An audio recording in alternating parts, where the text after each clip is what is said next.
বন্ধুরা, আজকে আমি আপনাদের সাথে যে ভিডিওটা সম্পর্কে আলোচনা করব সেটা ইউটিউবে মনিটাইজেশন হওয়ার পর যদি আমাদের চ্যানেলে 1000 সাবস্ক্রাইবার কমে যায় এবং ডিমনিটাইজ হয়ে যায় আমাদের চ্যানেলটা, তখন আমরা কি করব, আমাদের কি করণীয় আছে, এই সংক্রান্তে আমি ফুল যতটুকু জানি ততটুকু নিয়ে আজকে আমি আপনাদের সাথে এই ভিডিওতে আলোচনা করব। তা যদি সম্ভব হয় আমার ভিডিওটা দেখুন এবং মনোযোগ সহকারে শুনুন। তা সাধারণত এরকম হয় না।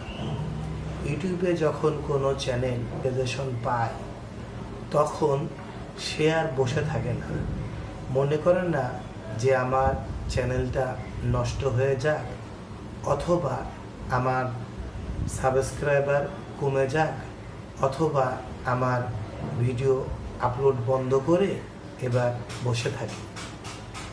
সেই জন্য মূলত এরকম হওয়ার সম্ভাবনা হয় না। তা যদি হয় আমাদের চ্যানেলে মনিটাইজেশন পাওয়ার পর 1000 সাবস্ক্রাইবারের নিচে চলে আসে, তখন আমাদের করণীয় কি? এখানে দুইটা মাধ্যমে, দুইটা সিস্টেমে আমাদের ইউটিউবের চ্যানেলে আমরা কাজ করি। সাধারণত একটা হলো আমরা পাইরেসি কন্টেন্ট ক্রিয়েট করি, যেটা হলো কপি পেস্ট করে ভিডিও ক্রিয়েট করার চেষ্টা করি। আর একটা হলো যে অরিজিনাল কন্টেন্ট ক্রিয়েট করে আমরা ইউটিউবে ভিডিও আপলোড করার চেষ্টা করি। আমাদের মূলত যদি এই জিনিসটাই হয় যে 1000 সাবস্ক্রাইবার কমে গিয়ে আমাদের চ্যানেলটা ডিমনিটাইজেশন হয়ে গেছে, তখন আমরা কি করব?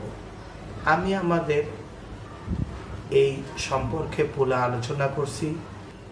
আমাদের চ্যানেলে যখন সাবস্ক্রাইবার কমে যায় তখন এই চ্যানেলটা মনিটাইজেশন পাওয়ার পর কন্টেন্ট ক্রিয়েটর আর বসে থাকে না, মনে করে না যে আমার চ্যানেলটা নষ্ট হয়ে যাক, আমার স্বপ্ন পূরণ হয়েছে, আমি মনিটাইজেশন তো পেয়েছিলাম। তখন ইউটিউবকে কন্টেন্ট ক্রিয়েটর নিজের ক্যারিয়ার হিসাবে বেছে নেয়। অনেক সময় সে তখন আর পিছনে ফিরে তাকায় না, তখন ডে বাই ডে চেষ্টা করে তার সাবস্ক্রাইবার বাড়ানোর জন্য এবং তার মনিটাইজেশন ফিরে আনার জন্য। কিন্তু এখানে যদি এরকম হয়েই থাকে যে কন্টেন্ট ক্রিয়েটরের সাবস্ক্রাইবার কমে গেছে, এটা সাধারণত সব চ্যানেলেই হয়। যার 1000 আছে 20টা কমে 10টা বাড়ে, কি 100টা কমে 200টা বাড়ে, কি 50টা বাড়ে। তা যদি এরকম হয়েই থাকে তখন আমাদের করণীয় কি? আমরা কি করব? একজন কন্টেন্ট ক্রিয়েটর কখনোই বসে থাকে না, সে ডে বাই ডে আপ্রাণ চেষ্টা করে।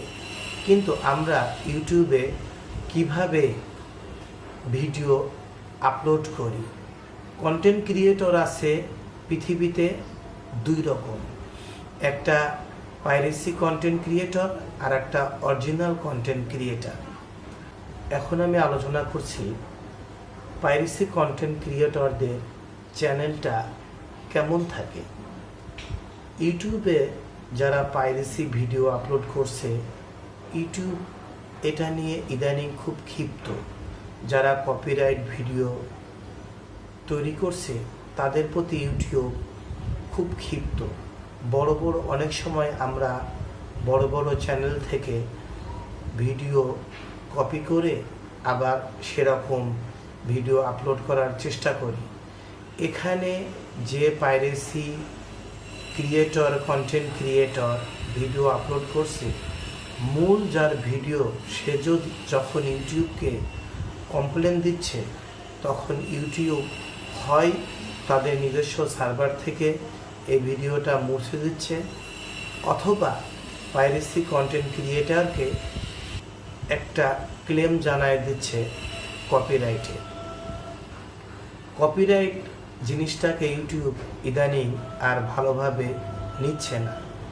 ইউটিউবে যত বড় বড় মিলিয়ন বিলিয়ন সাবস্ক্রাইবার আছে, তারা কপিরাইট যখনই করছে সেটাকে আর ভালো চোখে ইউটিউব দেখছে না। এবার আসে আমরা অরিজিনাল কন্টেন্ট ক্রিয়েটর। অরিজিনালভাবে যারা ভিডিও আপলোড করে তাদের কোনো ভয় থাকে না, তারা সবসময় নিশ্চিন্তে থাকে।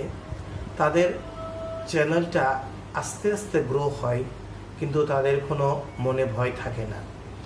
তারা কোনো সময় পিছনে থাকে না, তারা ডে বাই ডে অগ্রসর হয়।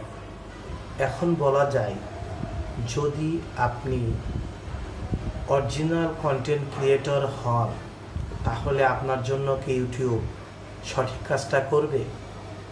আমি বলতে পারি অবশ্যই করবে, কারণ ইউটিউব আমাদেরকে সময় দিবে। কিন্তু কতদিন? সর্বোচ্চ 6 মাস ইউটিউব দেখবে যে আমরা ইউটিউবে কোনো ভিডিও আপলোড করি কিনা, কোনো পোস্ট দিই কিনা, ইউটিউবের সাথে কোনো যোগাযোগ রাখি কিনা, ইউটিউবের কমিউনিটি গাইডলাইনের কথা মতন আমরা চলছে কিনা। এই 6 মাস ইউটিউব আমাদেরকে সময় দিবে। ইউটিউবের সাথে 6 মাসের ভিতরে যদি আমরা কোনো যোগাযোগ না রাখি, কোনো পোস্ট না করি, কোনো ভিডিও আপলোড না করি, তাহলে আমাদের চ্যানেলটা ডিমনিটাইজ করে দিবে। আবার একটা কথা বলতে পারি এখানে, যদি আমরা কন্টিনিউ কপি পেস্ট ভিডিও করি, অথবা পাইরেসি ভিডিও আপলোড করি, অথবা এখনও করতে থাকি, ইউটিউব কিন্তু আর দয়াময়া দেখাবে না। হঠাৎ করেই আমাদের কোনো পারমিশন ছাড়া, কোনো আমাদের ক্লেম ছাড়া আমাদের চ্যানেলটা ডিমনিটাইজ করে দিতে পারে। এখানে আপনারা প্রশ্ন করতে পারেন যে কপি পেস্ট অথবা পাইরেসি কন্টেন্ট ক্রিয়েটর চ্যানেল আবার মনিটাইজেশন পায় কিভাবে? হ্যাঁ, এটা প্রশ্ন করতে পারেন। ইন্ডিয়ার একটা চ্যানেল আছে টি সিরিজকে। টি সিরিজ যখন তার নিজের চ্যানেল মনিটাইজেশন পেয়েছিল, তখন তার গানের অধিকাংশই ছিল কপি পেস্ট করা, অন্যের গানের রাইলিক্স অনুকরণ করে একটা গান বানিয়ে সেটা মার্কেটে ছেড়ে দেওয়া। এরকম যদি টি সিরিজের মতো আমাদের চ্যানেল হয়ে থাকে, তাহলে যদি 1000 সাবস্ক্রাইবারের নিচেও আমাদের সাবস্ক্রাইব চলে আসে, তাহলে নতুন করে মনিটাইজেশন পাওয়াটা একটা ঝামেলার ব্যাপার হয়ে যায়। তখন আর ইউটিউব নতুন করে আবার চিন্তা করে। যদি আমরা সবসময় কপি পেস্ট এবং পাইরেসি ভিডিও আপলোড করতে থাকি, তাহলে হয়তো বা ইউটিউব সিদ্ধান্ত অনেক পিছিয়ে যেতে পারে। বর্তমান সময়ে আমি বলতে পারি যে যদি একটা ভালো চ্যানেল 1000 সাবস্ক্রাইবার নিচে চলে এসে ডিমনিটাইজ হয়ে যায়, তবে সে খুব অতি সহজেই আবার মনিটাইজেশন ফিরে পেতে পারে। এখানে তার কোনো চিন্তা করার অবকাশ নাই। সে যদি সবসময় ভিডিও আপলোড করতে থাকে এবং কমিউনিটিতে পোস্ট করতে থাকে, তাহলে অবশ্যই তার channel day by day increase হবে, কখনোই ডিক্রিজ হবে না। এখানে প্রশ্ন আসে যে ইউটিউবে নতুন করে আবার মনিটাইজেশন পাওয়ার জন্য ইউটিউব কি আমাদের সদয় আচরণ করে? আমি বলবো অবশ্যই না। দেখেন, যখন আপনি নতুনভাবে ইউটিউবে মনিটাইজেশন পাওয়ার জন্য অ্যাপ্লাই করেন, তখন এই মনিটাইজেশন পাওয়ার জন্য ইউটিউব একটা সময় নেয়। কোনো সময় মনিটাইজেশন পাওয়ার জন্য 2 থেকে 3 মাস, কোনো সময় 3 থেকে 4 মাস, আবার 5 মাসও লেগে যায়। কিন্তু আমি বলতে চাচ্ছি যে এই সময় ইউটিউব কি করে? ইউটিউব কি বসে থাকে? না, আমাদের যে চ্যানেলটা আছে এই চ্যানেলটার উপর ইউটিউব জোর নজরদারি করে। আমরা যদি পাইরেসি কন্টেন্ট ক্রিয়েটর হয়, ইউটিউব দেখে যে তার 1000 সাবস্ক্রাইবার থেকে কমে গিয়েছে, সে কি আবার পাইরেসি ভিডিও আপলোড করতেছে নাকি সে অরিজিনাল কন্টেন্ট ক্রিয়েট করতেছে, এইটাই ইউটিউব সব সময়ই দেখে।